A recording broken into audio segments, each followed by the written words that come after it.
que même les gens, pile le monde qui est déplacé, qui est allé, mais nous-mêmes nous sommes mobilisés pour nous mener à dans soir.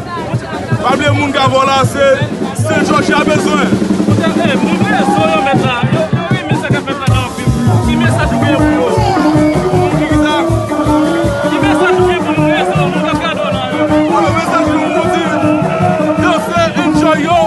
Respectez l'autre, mais faut avec l'autre, demander excusez-moi pour avancer.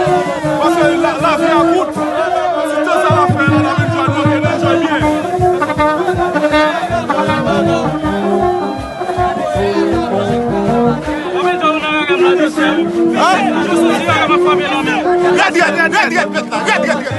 On va la ville on va la ville et si vous n'y avez et là, maman, pas regarde maman.